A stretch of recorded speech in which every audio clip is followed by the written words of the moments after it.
रात का समय था और गुंजन ट्रेन में अकेले सफर कर रही थी।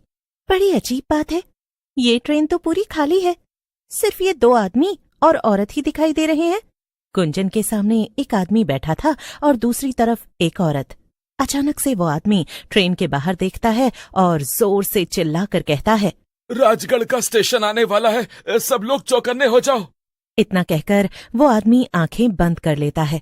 ऐसा लग रहा था जैसे वो सो गया हो।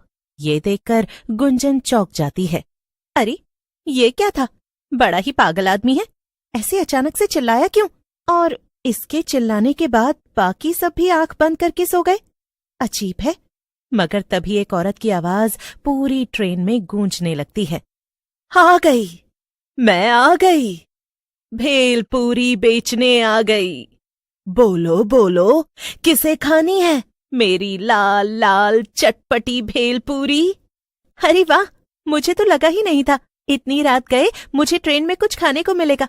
कब से भूख लगी थी, मगर अच्छा ही है ये भेलपूरी वाली आ गई, अभी पैसे निकाल लेती हूँ।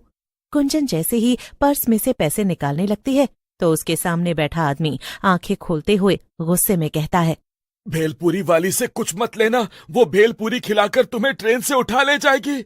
हाँ, भेलपूरी मत खरीदना। वाकई में बड़ा अजीब आदमी है, कैसी बहकी बहकी बातें कर रहा है। अरे मुझे भूख लगी है तो मैं भेलपूरी क्यों ना लूं? हाँ, बड़ा आया। तभी लंबा घूंघट डाले वो भेलपूरी बेचने वाली औरत वहां आ जाती है और गुंजन की सीट के सामने रुककर उससे कहती है, ओ दीदी, चटपटी मसालेदार भेलपूरी ले लियो, बड़ी मजेदार है। हाँ हाँ, मुझे लेनी है तुम्हारी भेलपूरी, मगर ये बताओ कि कितने की है एक प्लेट? अरे ले लो, पहले खाकर तो देखो, फिर बताएंगे दाम। अच्छा ये भी सही है, लाओ फिर खिलाओ। गुंजन औरत के हाथ से भेलपूरी ले लेती है और खाने लगती है। वाह, अरे वाह वाह, क्या भेलपूरी बनाई है, मजा ही आ गया। और ये पागल आदमी मुझसे कह रहा था कि मैं भेलपूरी ना खरीदूं। अच्छा अब बताओ इसके पैसे कितने हुए? लेकिन वो औरत कुछ नहीं कहती, उल्टा जोर जोर से डरावनी हंसी हंसने लगती है।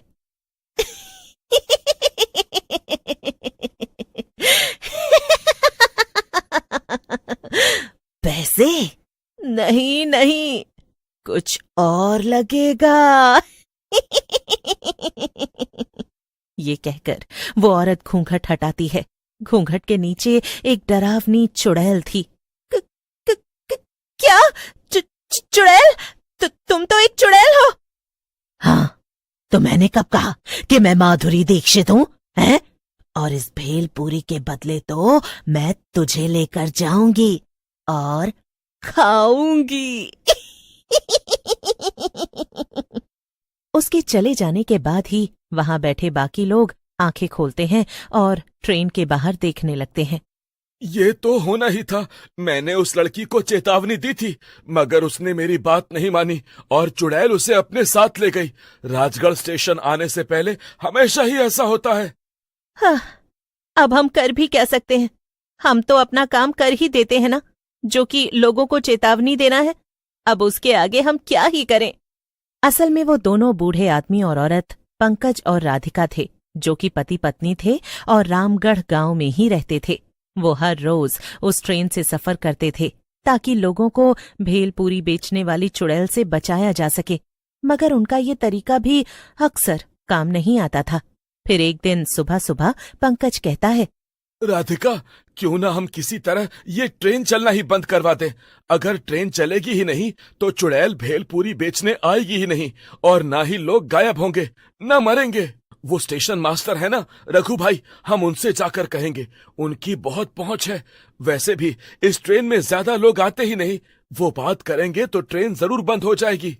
अच्छा, तो फिर आओ अभी जाकर उनसे बात करते हैं।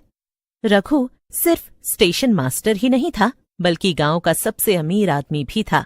उसकी दूसरे गांवों और शहरों में खूब पहचान थी। अरे आओ आओ पंकज भाई, कैसे आना हुआ? रघु भैया, आप तो जानते हैं कि हमारे स्टेशन से गुजरने वाली जो ट्रेन है, पिछले 3 महीनों से उस पर एक भेलपूरी बेचने वाली चुड़ैल का साया मंडराने लगा है। वो रात को आती है और जो भी उससे भेलपूरी खरीदता है उसे अपने साथ ले जाकर मार देती है। हाँ हाँ, मैंने ऐसी बहुत सी अफवाहें सुनी है, पर मैं क्या करूं? भैया, आप ना ये ट्रेन ही बंद करवा दीजिए। ट्रेन बंद हुई तो ना तो भेलपूरी बिकेगी, न लोग गायब होंगे। क्या? एक चुड़ैल की कहानी के चक्कर में ट्रेन बंद करवा दूं? अरे मैं बड़े साहब लोगों को जाकर ये बोलूंगा तो वो मेरे ऊपर हंसेंगे, समझे? मगर रघु भैया, सच तो यही है ना? जो ना माने उससे ट्रेन में रात में सफर करने को कहिए, फिर वो भी इस पर यकीन कर लेगा और ट्रेन बंद करवा देंगे। बेचारा पंकज उदास होकर वापस अपने घर आ जाता है। कुछ नहीं किया ना रघु भैया ने, मैंने तो पहले ही कहा था। अब आप काम पर जाइए और रात में जल्दी लौट आइएगा, हमें ट्रेन में भी जाना है लोगों को बचाने। रात होते ही पंकज और राधिका फिर से दूसरे गांव के स्टेशन पर पहुंच जाते हैं और अपने गांव जाने वाली ट्रेन में बैठ जाते हैं। राधिका के पास बड़ा झोला था, वो उसे खोलकर पंकज को दिखाती है तो पंकज चौंक जाता है। उस झोले में बहुत सारी भेलपूरी थी। हाँ, जब आप काम पर गए तो मुझे एक आइडिया आया और मैंने खूब सारी भेलपूरी बना ली। अब मैं चुड़ैल से पहले सबको भेलपूरी बेच दूंगी और फिर कोई भी उसकी भेलपूरी खरीदेगा ही नहीं। राधिका खड़ी होकर सबसे कहती है, ले लो, स्वादिष्ट लजीज भेलपूरी ले लो, ऐसी भेलपूरी कभी नहीं खाई होगी। अच्छा, इतनी अच्छी है क्या? लाओ फिर, जरा मुझे भी खिलाओ। ले लो जी, सब लोग लो, सिर्फ 10 रुपए की है। रामगढ़ का स्टेशन आते आते राधिका ट्रेन में बैठे सभी लोगों को भेलपूरी बेच देती है। हाँ, हो गया जी, अब तो आज इनमें से कोई भी और भेलपूरी नहीं खरीदने वाला। तभी पूरी ट्रेन में चुड़ैल की आवाज गूंजने लगती है, ले लो, खट्टी मीठी भेलपूरी ले लो। पंकज जोर से चिल्लाता है, रामगढ़ स्टेशन आने वाला है, कोई भी घूंघट वाली औरत से भेलपूरी मत लेना, सब आंख बंद करके सो जाओ। इतना कहकर पंकज और राधिका आंखें बंद करके बैठ जाते हैं, लेकिन वहां बैठे बाकी लोग ये देखकर दंग थे। अरे, ये दोनों आंखें बंद करके क्यों सो गए? भेलपूरी वाली ही तो आ रही है, कोई चुड़ैल थोड़ी है। हाँ। तभी घूंघट डाले चुड़ैल शीतल की सीट के सामने आकर खड़ी हो जाती है। ले लो, खट्टी मीठी भेलपूरी ले लो, एक बार खाओगे तो दोबारा कभी नहीं खा पाओगे। हैं? क्या मतलब? मेरा मतलब, एक बार मेरी भेलपूरी खाओगे तो दोबारा कहीं और से नहीं खाओगे। हाँ, वैसे तो हम पहले ही भेलपूरी खरीद चुके हैं, मगर तुम अपनी भेलपूरी की इतनी तारीफ कर रही हो तो खिला ही दो। हाँ, लीजिए ना। लेकिन चुड़ैल शीतल को भेलपूरी देती इससे पहले ही राधिका बीच में बोल पड़ती है, नहीं, इसकी भेलपूरी मत लो, ये एक चुड़ैल है, ये तुम्हें ले जाएगी। क्या? कुछ भी? मैं सच कह रही हूँ, तुमने भेलपूरी खाई तो ये तुम्हें ले जाएगी। अच्छा, मगर मैंने तो तुम्हारी भेलपूरी भी खाई थी, तुम तो मुझे चुड़ैल बनकर अपने साथ नहीं ले गई। देखो, मैं तुम्हें चेतावनी दे रही हूँ, इसे मत खाना। शीतल जैसे ही भेलपूरी खाने जाती है, राधिका उसे रोक देती है और उसकी जगह वो चुड़ैल की भेलपूरी खा लेती है। वाह वाह, चलो फिर, अब मेरे साथ मेरा खाना बनने चलो। चुड़ैल राधिका को उसके बड़े भेलपूरी के झोले के साथ उठा लेती है। ये देखकर वहां बैठे बाकी लोग चौंक जाते हैं। बेचारा पंकज बहुत रोता है, मगर वो कर भी क्या सकता था? अब तो उसके पास एक ही काम था और वो था अकेले ही लोगों को बचाना।